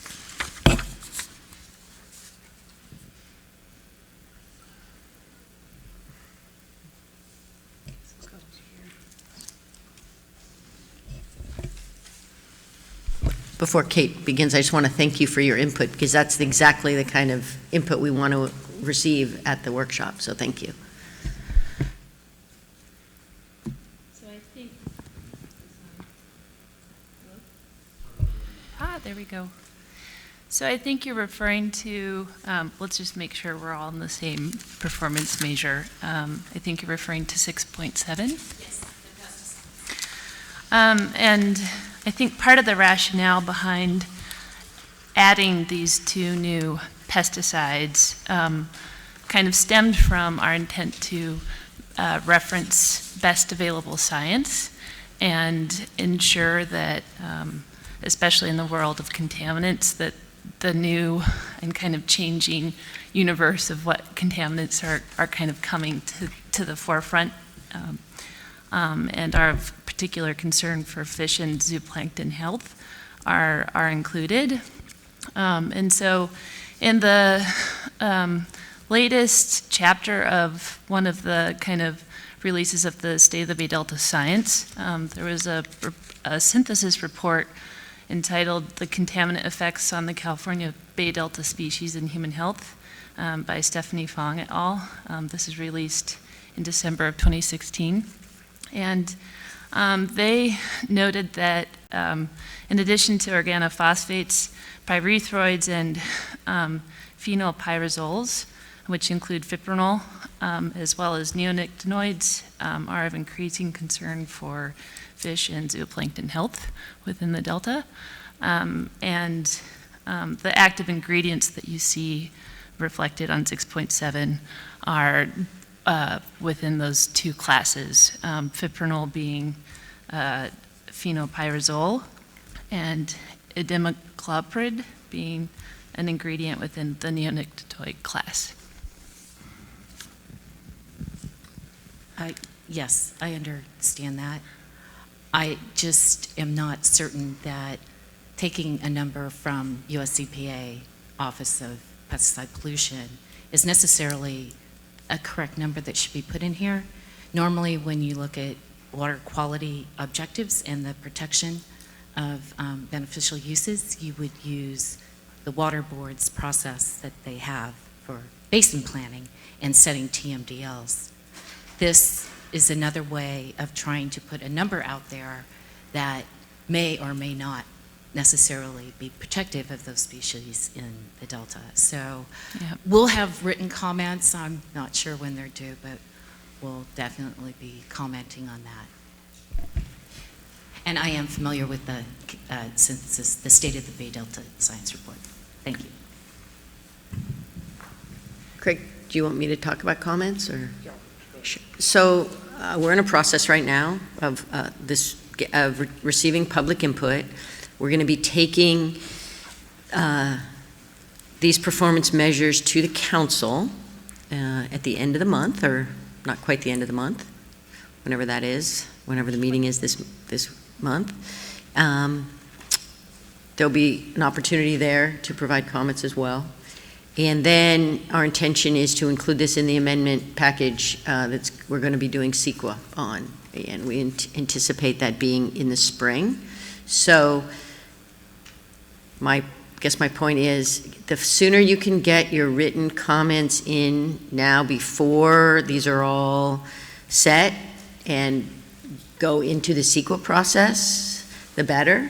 And then once it's a formal CEQA process, there's an opportunity for public comment through that. So if you could get them in within a week, I think that would be great. Well, the notice of preparation for the CEQA process for Delta performance, for performance measures, for Delta levy investment and risk reduction strategy, and for Delta conveyance storage operation, that is not out yet, but it will be soon. The scoping meeting will be March 24th in this building, this room, from 10 a.m. to noon. And then the deadline for comments will be 5 p.m. on April 17th. You had a question, sir? Yeah, I'm Tom Zuckerman. I speak on behalf of the Central and South Delta Water Agencies and the predominantly agricultural users in those areas. One of your strategies is to protect beneficial uses by managing salinity. Yet for some reason, which I would like you to explain, you are limiting your performance measures to the Western Delta, whereas salinity is a critical element in the usability of the agricultural water supply throughout the Delta, and is largely impacted by drainage coming in from the San Joaquin River in particular. The implication is here that you're not going to pay attention to the water quality standards that are being set by the state board under its water quality control plans, which specifically protect the agricultural uses in the other portions of the Delta. I was curious as to why you would do that.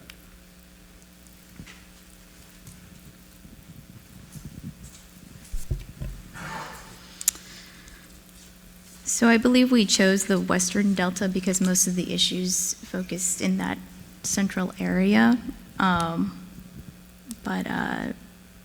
Yeah, we're definitely open to changing that. Thank you.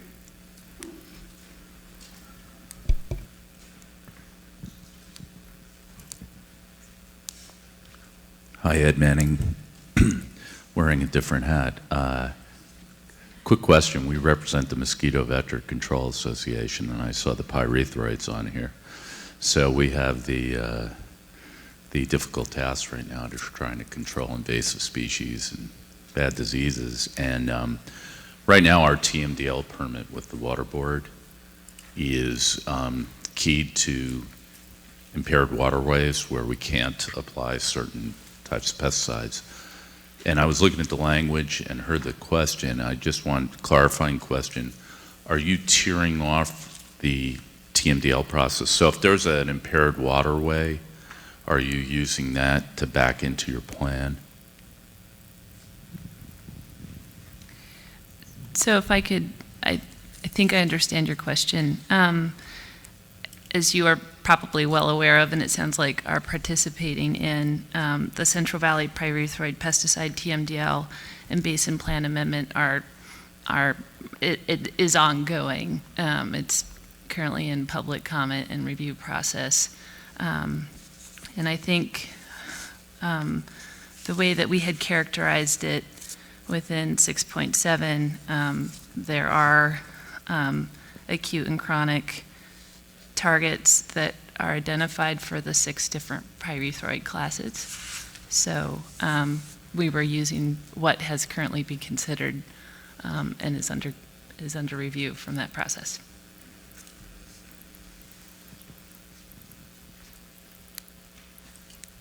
Any other questions for staff? particularly for Megan.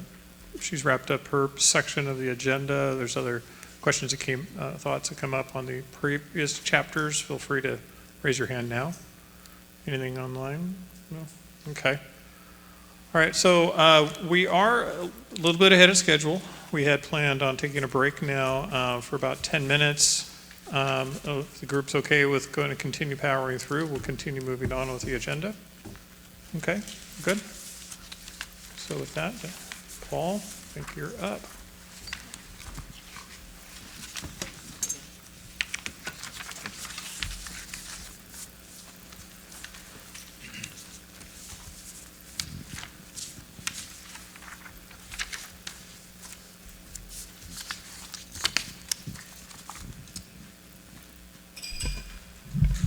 So up next, I'll be discussing proposed changes to the performance measures for Chapter 3, the water supply chapter. So Chapter 3 has 6 performance measures. All of them have been modified in some way. I'm starting off with 3.1 and 3.2, which really haven't been significantly changed, but some of the baseline information has been updated based on plans that have come out since the 2015 urban water management plans have come out. We've inserted numbers for the baseline and stated that the 2015 target for this measure has tentatively been met, although the plans are still all under review. And for the stormwater performance measure, also since some of those 2015 plans have come out, we identified that some of them don't necessarily have the information we were looking for this measure, and we'll have to use some Prop 1 grant applications to measure the stormwater use increases. So 3.6 and 3.8, which are agricultural water use and groundwater management, have been are proposed to be changed. So the agricultural water use performance measure we proposed before was based on DWR's 2012 methodology for measuring agricultural water use efficiency. The problem with that is that a lot of the agricultural water management plans, especially now that the next round has come out since the original measure was proposed, don't include the necessary information to actually report on the proposed measure. So this measure is kind of taken a step back and is instead proposing tracking the plans that are including the qualitative or quantitative data needed to measure the efficiency metrics proposed by DWR, and basically tracking whether the plans are submitted on time or not. The groundwater performance measure we've also changed to track the implementation of Sigma, since that is the groundwater rule of the land, rather than trying to come up with targets for changes in groundwater on our own. It seemed to make more sense to track the targets that are being set by all the local groundwater sustainability agencies and whether those are being met or not. So right now those plans are still under development, so until they're completed we'll just be tracking the kind of like steps required by Sigma to develop the plans. Then those targets that have been adopted by the local agencies could be basically adopted as our groundwater targets and tracked as they're achieved.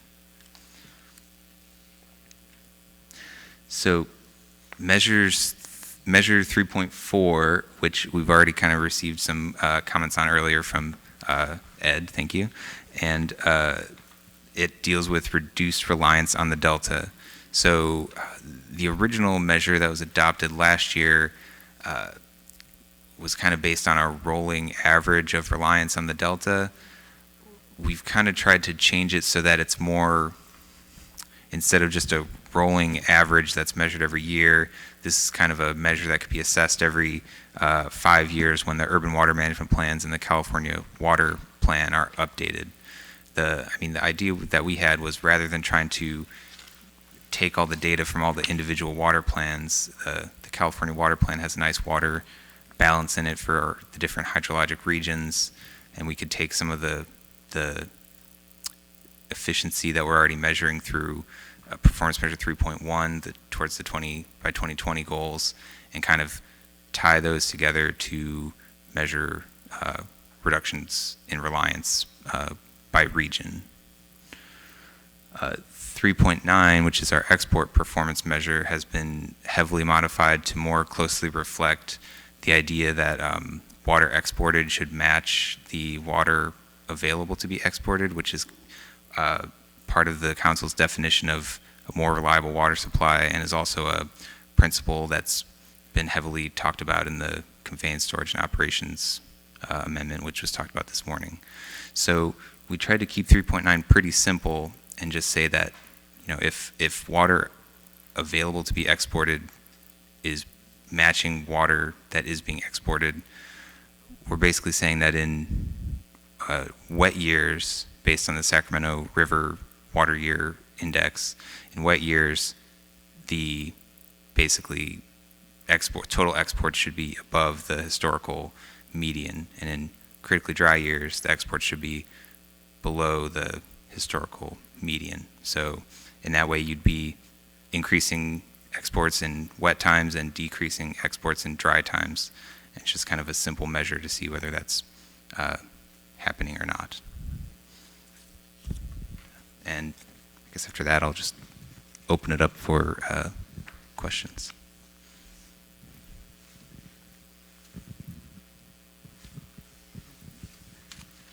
Tom Zuckerman again. I realize this is not a new subject, but it's one that sort of gets under my skin a little bit. When you talk about reducing reliance on the Delta, I don't think it's appropriate to phrase it in terms of average percentage of reliance. What we're looking for here is measurable decreases. And using the term average, you know, any one of the contractors could increase their overall consumption of water, decrease their percentage of that water that's coming from the Delta, but result in a greater demand upon the Delta. I think that's at cross purposes with what the legislation was trying to achieve. The other comment I wanted to make was right at the end of this presentation in 3.9, you've set limits about, or numbers about total exports during dry years and total exports during wet years.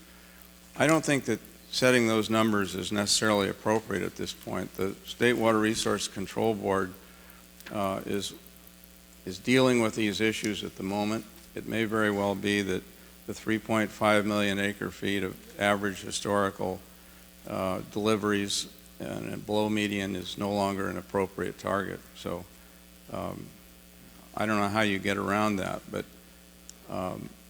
once they establish what flows are necessary during the different types of years, it may not be possible for those kinds of deliveries to take place. Well, thank you. And that is something that we've kind of thought about when we're developing these, and they very well may need to be updated once the state board's work on the flows is completed.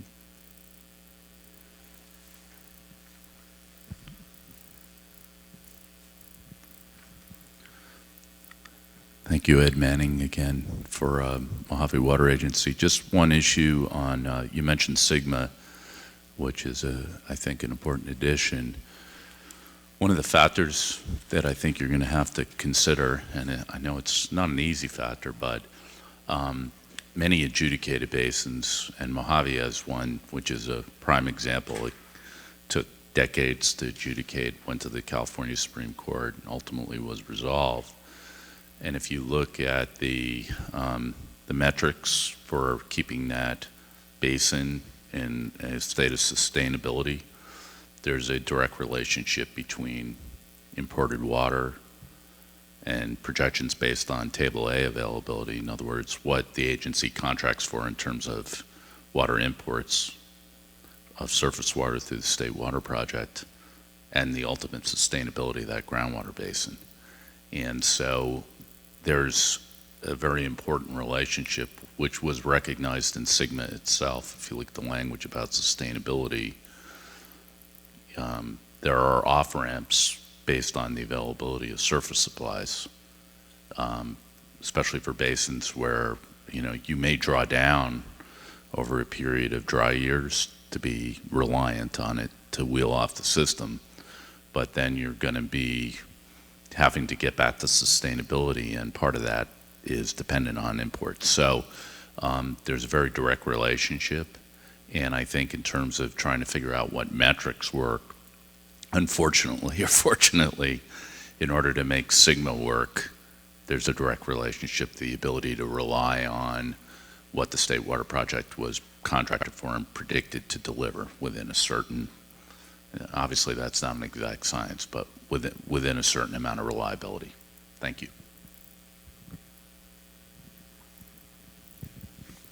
Any other questions or comments for staff on Chapter 3?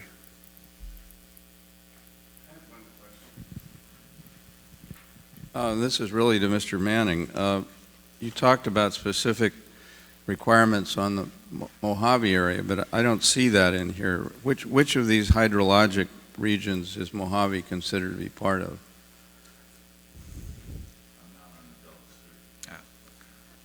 I believe Mojave's in the South Lahontan region. South Lahontan. So is that the only water district in the South Lahontan area? I don't believe it's the only one, but it may very well be the major water district there.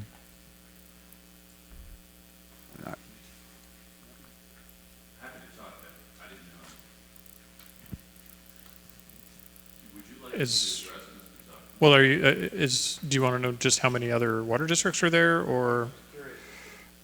Why we're talking about Mojave instead of one of these hydrologic regions? They would be within the hydrologic region, aren't they? Because Okay. he's from the Mojave. Go ahead. I love being in a room with Mr. Zuckerman. We have a long history of these colloquies. Mojave is within that hydrologic region, but there's also, if I recall correctly, you have numerous metrics that you're considering. And it's not entirely clear from the plan whether those would be applied, for example, all the way down to individual state water contractors within a hydrologic region or not. Candidly, we think it should be applied globally to the project as a whole, not based on individual contractors. So I think there's some ambiguity about that, which I know you're going to try to work through. And I'm candidly not asking you to answer today. And obviously Mojave, if you look at the Lahontan area, which I would encourage Mr. Zuckerman to do, obviously it goes all the way up to the Lake Tahoe area, all the way down on the east side of the Sierras, all the way down to the high desert. So one would say the hydrology in the Tahoe Basin is very different than in Mojave. So I think it is a real question. And obviously Tahoe's not relying on the State Water Project either. So I think these are all issues that we look forward to working with you on in terms of trying to figure out how these metrics are really going to work.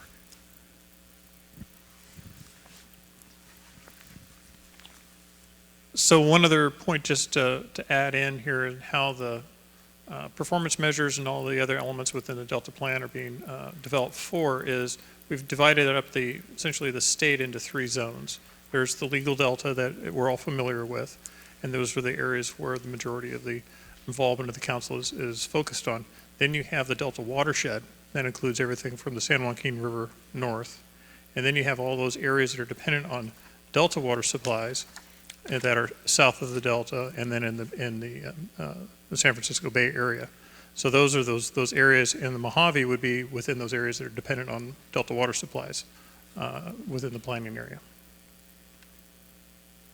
So with that, I think we'll go to the next chapter.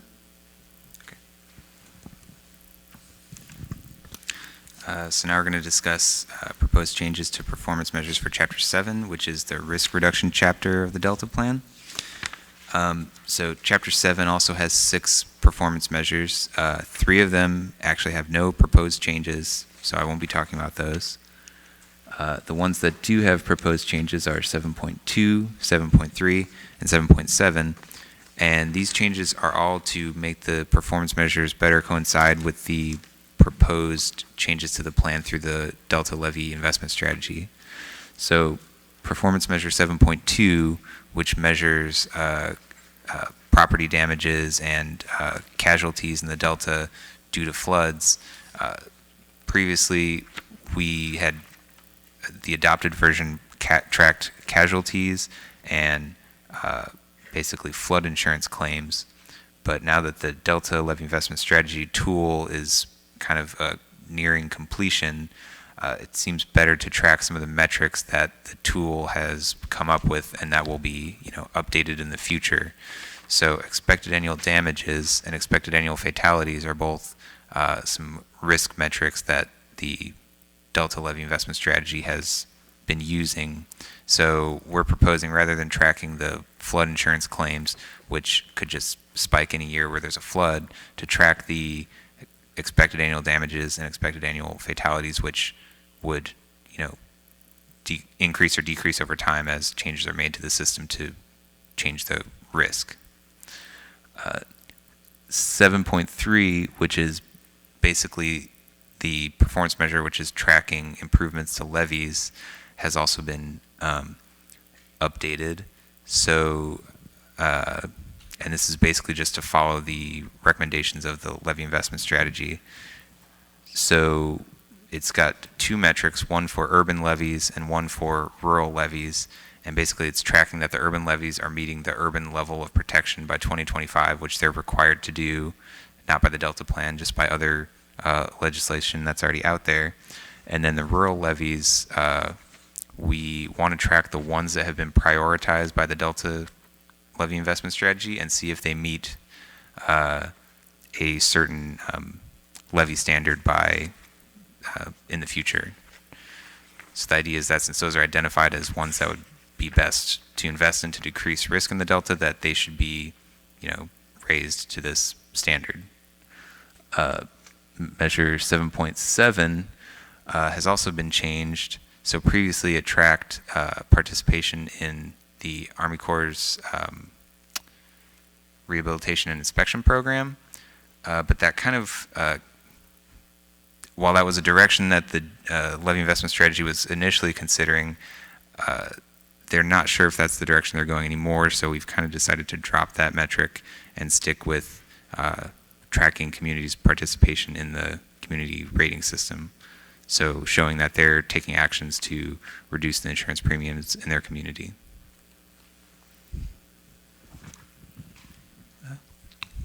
Yes. Tom Zuckerman again. On 7.3, your change is to focus in just on those non-urban levies that are the highest priority. In the draft, which I would point out, of your levy investment strategy, which has not been adopted by the council, you will get very strong feedback from the Delta region on this because, as we've stated continuously before the council, we believe the work that we've been doing the last 25 years in the Delta to create a base level of protection in the non-project levy areas and in the urban levies that are non-project has shown tremendous progress. And we don't think that you can ignore the systems approach to protecting those portions of the Delta that are not protected by the federal levy system without endangering all the rest of it. So there is really no reason to focus just on the highest priority levies. The question is, how are we doing in upgrading the Delta levies as a whole? The implication here is the only ones you're going to care about are the ones that are in those highest priority levels, which oftentimes are not related to life and property like your thing would suggest.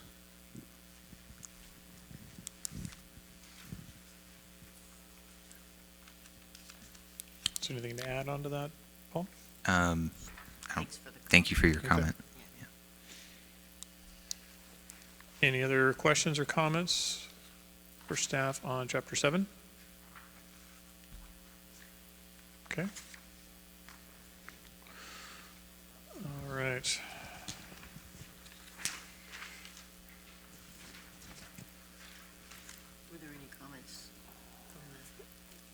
working online? Kirsten? Nope. Okay. Hopefully it's not being buggy. We've been checking it several times and tested it, so we're pretty sure we haven't received any comments that are being lost. So, Folks, that in case it is being buggy, they can send the comments to the, do you have it up there, right? Or it did not get on this slide, but I was going to bring that up. Okay. So from a next steps perspective, as we mentioned earlier, we are going to have a scoping meeting on March 24th from 10 to noon here in this room. We'll be talking about performance measures, Delta levy investment, risk reduction strategy, and conveyance, storage, and operations. The NOP should be out shortly. There is a save the date flyer on the front check-in desk if you want to grab one of those on your way out. We'll be also having a council meeting on the 23rd where they'll be discussing the PM amendments and also providing to the council some of the comments that they received today. If you want to have some comments incorporated into that presentation to the council, when would you like to receive those by, Terry? I think it was... as soon as possible, within a week or so. So about Friday of next week, maybe? Friday of next week, to be included in the report to the council. Right. Now, on the Delta Council website, deltacouncil.ca.gov, you'll find the link to today's meeting. In there is also an email address to be able to provide comments from here throughout the process.